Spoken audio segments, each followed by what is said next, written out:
Bismillahirrahmanirrahim. Assalamualaikum warahmatullahi wabarakatuh.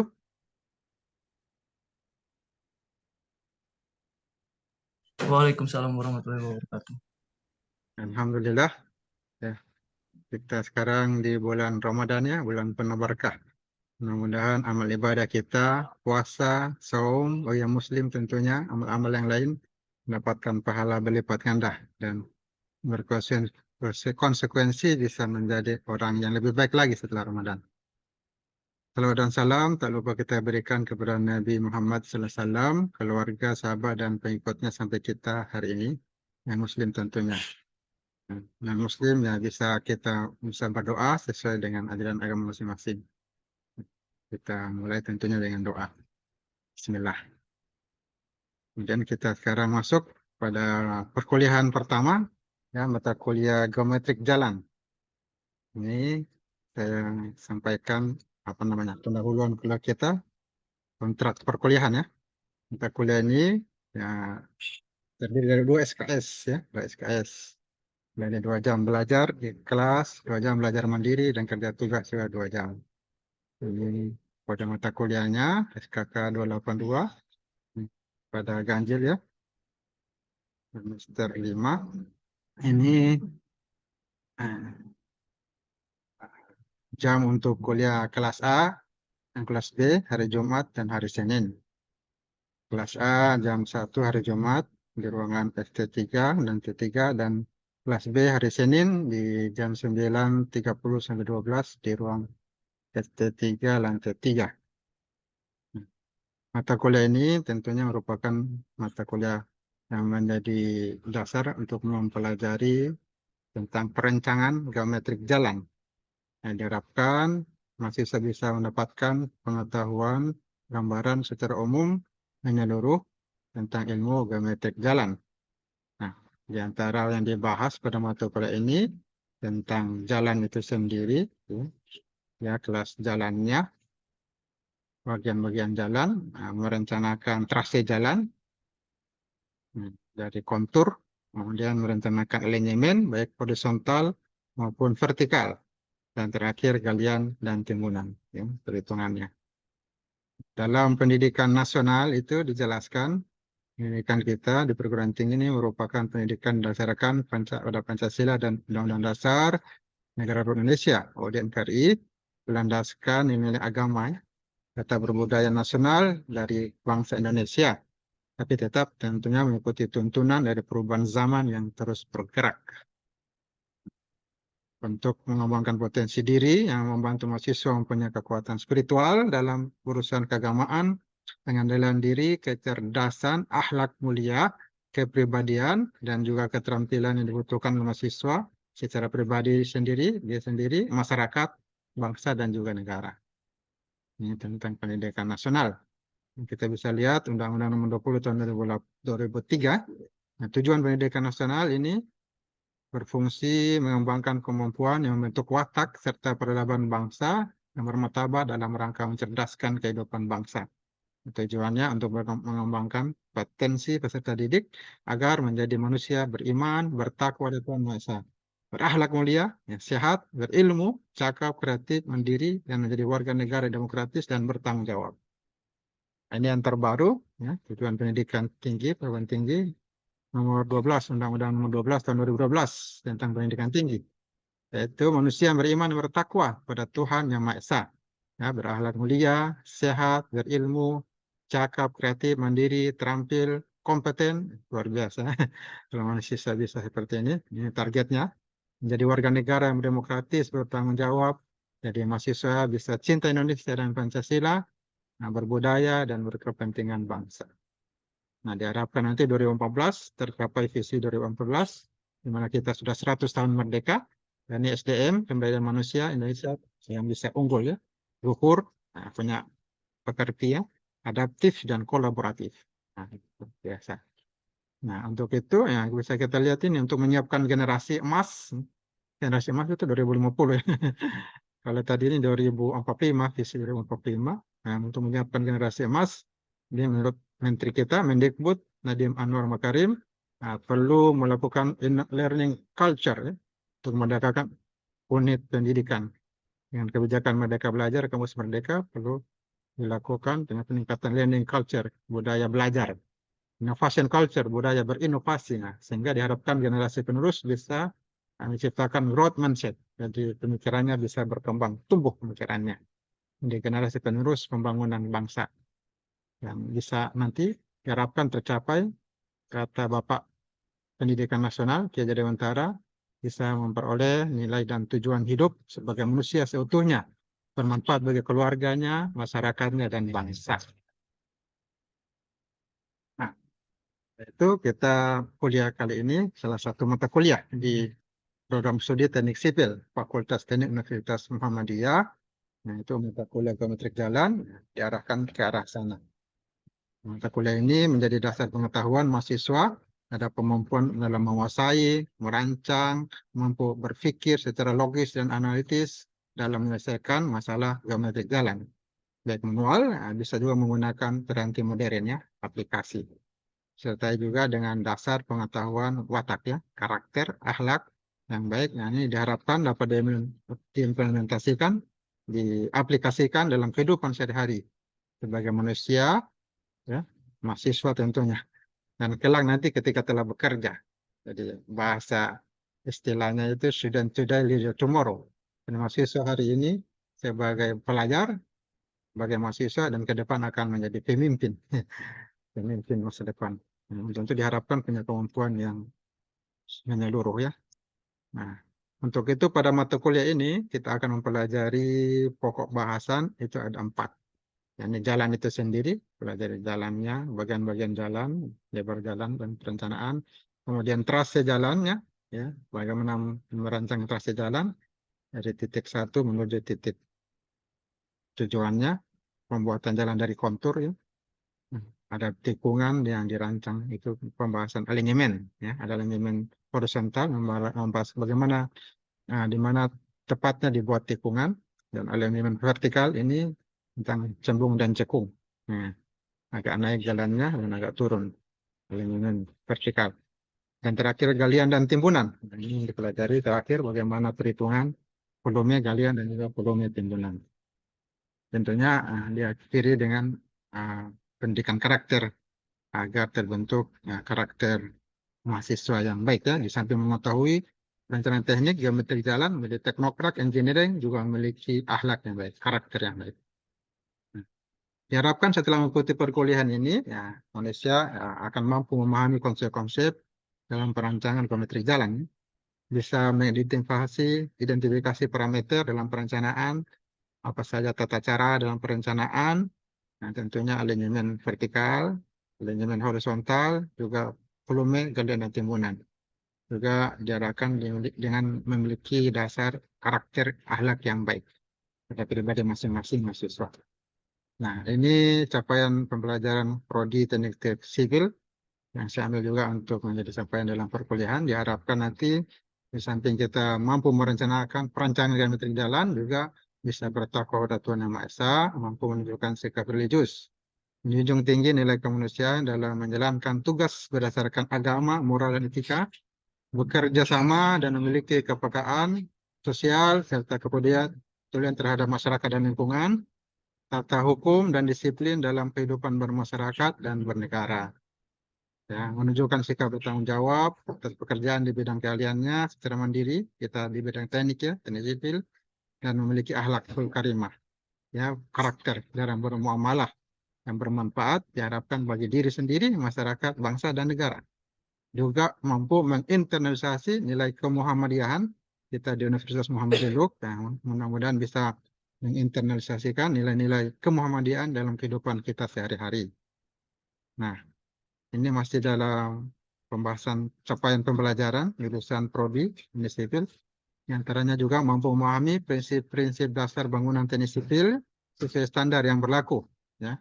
Menguasai penerapan pertimbangan etika dan moral dalam praktik profesional, kemudian menguasai konsep komunikasi, ya, berkomunikasi secara efektif, nah, kemudian menguasai kemampuan pengembangan diri dan belajar sepanjang hayat, dan menguasai kemampuan mawas diri, refleks, dan bekerja sama dengan orang lain, bisa teamwork. Nah, ini tujuan instruksional mata kuliah ini, geometrik jalan. Nah, diharapkan mahasiswa ini mampu mengetahui pentingnya desain perencanaan. Tentunya mengikuti standar keamanan, nyaman, dan ekonomis. Ya. Kemudian mampu mendeskripsikan parameter dan elemen geometrik jalan. Kemudian mampu mendeskripsikan pengelompokan jalan. Nah, mampu mendeskripsikan atau menjelaskannya bagian ruang jalan mana dan mana itu bagian ruang jalan, bagian jalur dan lajur. Kemudian mampu memahami prinsip dan desain geometrik jalan, mampu mendeskripsikan atau menjelaskan parameter perencanaan geometrik jalan, dan mampu mendeskripsikan juga tata cara ya, tahapan perencanaan geometrik jalan. Nah, mahasiswa juga diharapkan mampu mendeskripsikan alignment vertikal. Ini akan ada materinya, masing-masing materi.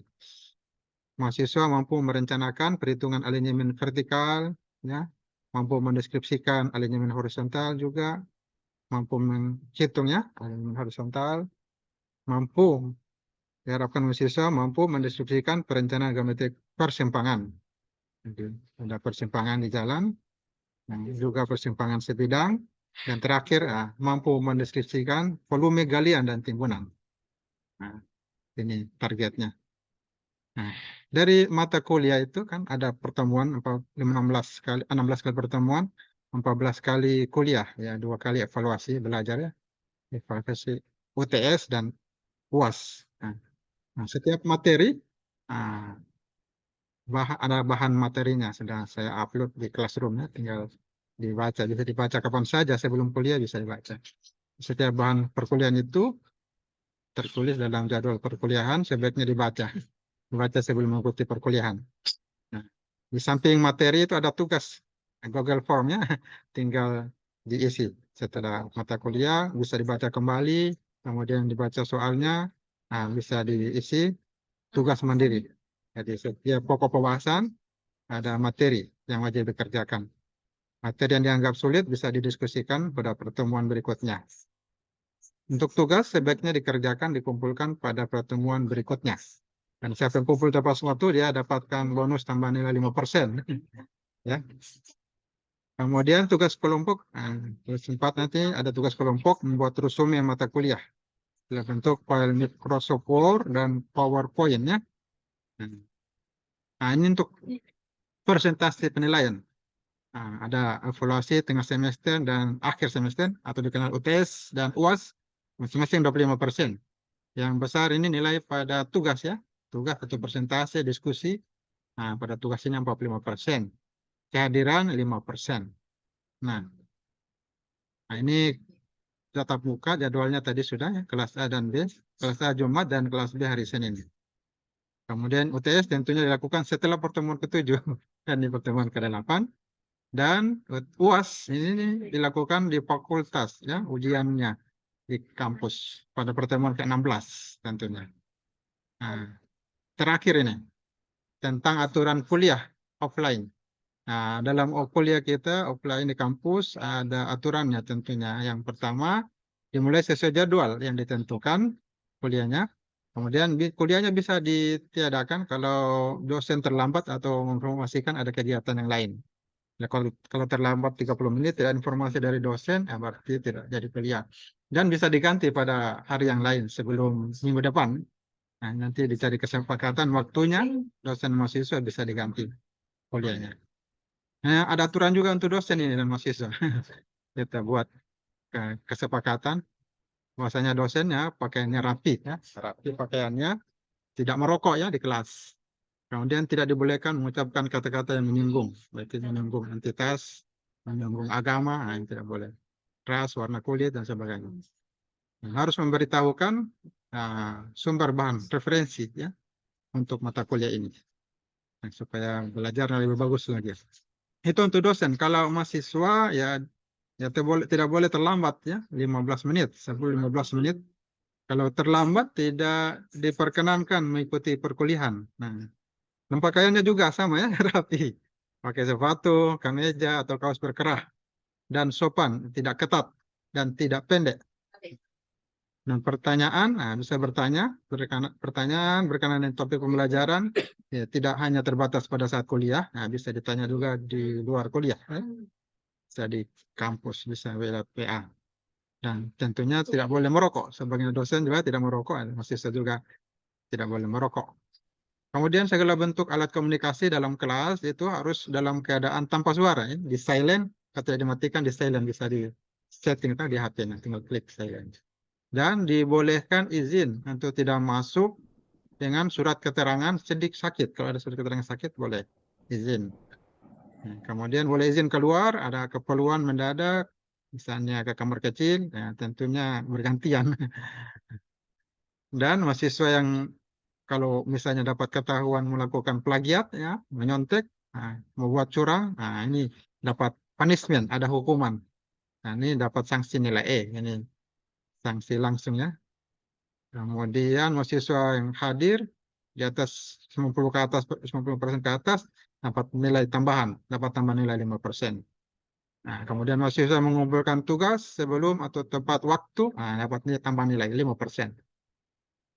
Dan kalau ada pelanggaran terhadap tertib ini akan diberikan sanksi.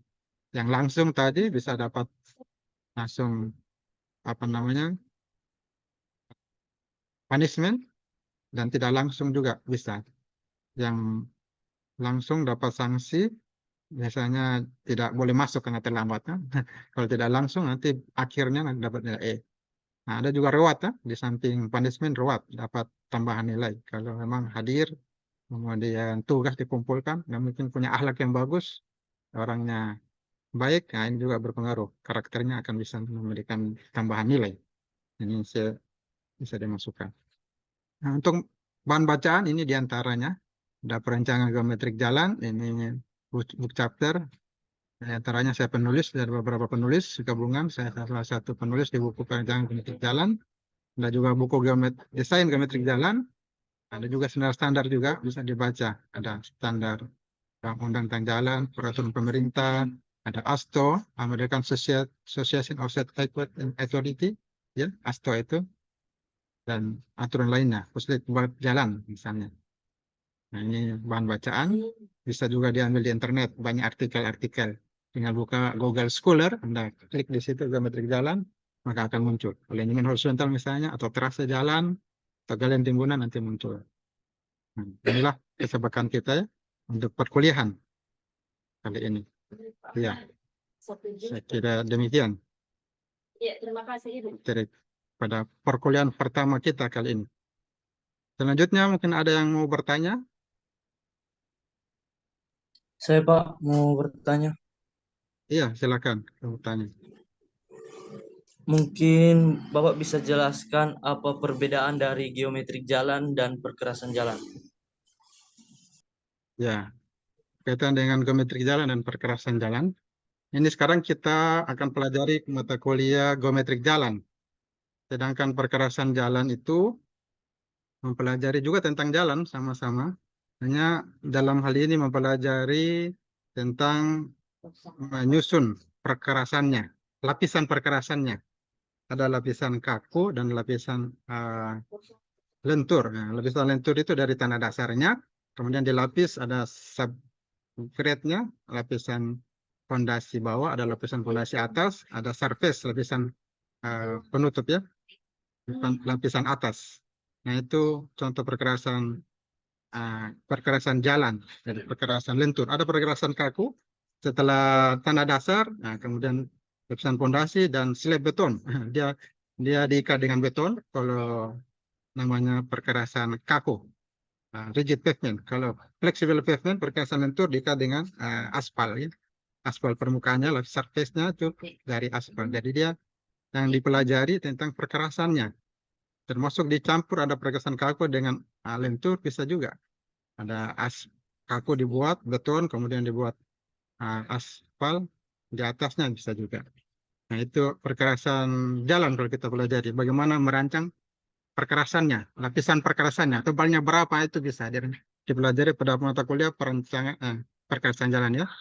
Kemudian mata kuliah ini mempelajari bagaimana membuat jalan dari kontur, ada peta kontur, tinggi ukuran tanah, itu situ kita bisa lihat dan kita bisa rancang ini jalan dari titik A ke titik C misalnya, titik D. Nah, ini dalam merencanakan itu bisa kita lihat yang ini jalan lurus, ini belokan. Nah, ini belokan misalnya titik B, A ke B, kemudian ke C. Nah, di situ bisa dirancang jalannya, yang mana yang bagus dipilih jalan, kemudian dirancang trasenya, titik-titiknya itu, yang mana yang terbaik dari kontur. Nah, kemudian dirancang lebar jalannya, dirancang alignment vertikal itu combung dan cekung. Jalannya kalau vertikal tikungan. Nah, tikungan juga dirancang, ada perhitungannya. Sampai galian dan timbunan juga dihitung. Nah, ini perbedaannya antara geometrik jalan dengan perkerasan jalan tadi. Ya, itu perbedaannya. Kalau geometrik jalan yang kita pelajari di sini tentang jalannya itu sendiri. Ya. Bagaimana merencanakan trase jalan, alignment horizontal, alignment vertikal, dan galian dan timbunan. Nah, ini kita fokus pada pelajaran kita sudah saya sampaikan tadi di sini ada yang kita pelajari nanti tentang jalan itu sendiri, merencanakan trase jalan, kemudian ini pertimbangan kita pemilihan trase jalan, kemudian alignment ada horizontal dan alignment vertikal. Nah, ini merencanakan jalannya, naik gunung turun gunung kan tidak rata semuanya. Biasanya ada yang rata, ada naik gunung dan turun gunung. Ada yang digali, ada juga yang ditimbun. Nah, kemudian itu ada volume galian dan timbunan. Nah, itu kita pelajari dalam galian dan timbunan. Ya, jadi demikian materi yang bisa saya sampaikan. Ada yang ingin menambahkan lagi, yang bertanya? Ya, kalau sudah jelas, kita cukupkan materinya sampai di sini. Nanti kita lanjutkan lagi pada perkuliahan kedua, ya, perkuliahan kedua. Jadi, Ya, Pak. Ya. Absen semuanya. Jadi kita akhiri dulu ya kuliah kita hari ini. Sampai ketemu lagi pertemuan berikutnya. Dengan ucapkan alhamdulillah ya. Jangan lupa berdoa awal dan akhir. Akhir alhamdulillah, alhamdulillah rabbil alamin. Assalamualaikum warahmatullahi wabarakatuh. Waalaikumsalam Waalaikumsalam warahmatullahi wabarakatuh.